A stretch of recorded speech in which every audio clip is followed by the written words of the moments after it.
C'est en direct du Québec que je viens donner mon appui à My Life is a Cage. J'ai été profondément touchée par ce court-métrage, par tout le projet, tout ce qu'il transmet évidemment.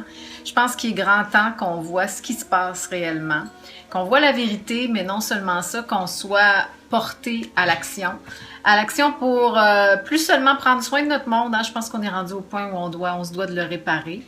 On se doit surtout de respecter nos amis les bêtes, de faire ce qu'il faut pour qu'eux aient une vie convenable aussi. On dit tout est lié, alors ce qu'on fait, ce qu'on leur fait, c'est à nous qu'on le fait d'une certaine façon aussi.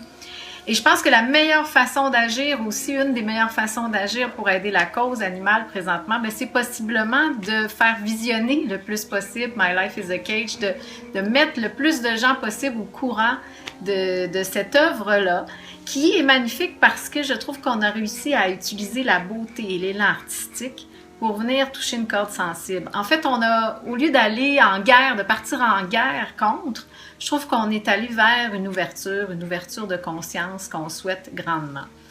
Toto, c'est mon chien. Il s'appelle Toto pour une raison bien spéciale, en raison du film Le Magicien d'Oz. Dans Le Magicien d'Oz, le personnage principal s'appelle Dorothée. Et c'est une jeune fille qui veut rentrer chez elle, qui a une quête de bonheur aussi, mais qui veut rentrer chez elle symboliquement et réellement.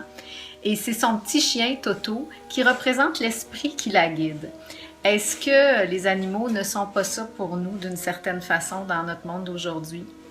Des esprits qui nous guident, de leur amour inconditionnel, de leur présence aussi, puis de tout ce qu'ils font pour nous, les humains. Alors je pense qu'il est grandement temps de leur rendre l'appareil, de les aimer profondément, de les honorer, de faire ce qu'il faut pour les respecter. Alors bravo à My Life is a Cage, puis qu'on en parle le plus possible à travers le monde.